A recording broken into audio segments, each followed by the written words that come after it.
Kuwait's foreign minister is the first foreign minister from a Gulf country to visit Damascus since the fall of the Syrian regime. He affirmed his country's support for Syria's territorial integrity and sovereignty. We reject all forms of foreign interventions which will have an impact on Syria's domestic affairs. The GCC believes that the security and stability of Syria is part and parcel of the region's stability and security. Our shared efforts will be beneficial to our people, and we remind them that we have been on the side of the Syrian people since the start of the Syrian revolution 13 years ago. Syria's new foreign minister endorsed his counterpart by stating that Syria is not a threat but a source of peace for its neighbors and the Arab world. Our main objective is to restore peace and harmony among all the Arab states and also to speed up Syria's recovery and provide all means conceivable towards achieving this speedy recovery. We also wish to demonstrate to the whole world that Syria is coming back on its feet quickly. The Syrian people deserve to lead a normal way of life among their regional and global neighbours.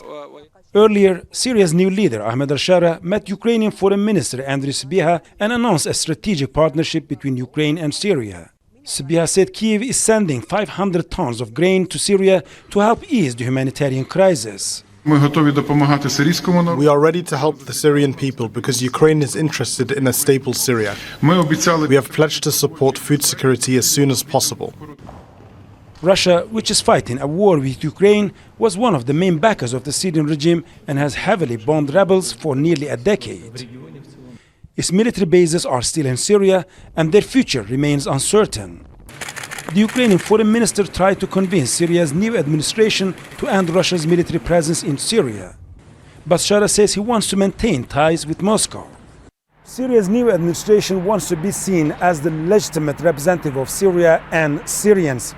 Since it came to power on December 8, dozens of foreign delegations have visited Damascus. But the top figures of the new administration, including its leader al-Sharaa, are still under sanctions by many countries. Unless they are lifted, full legitimacy will remain in question. Resul, Serdar, Al Jazeera, Damascus. Make sure to subscribe to our channel to get the latest news from Al Jazeera.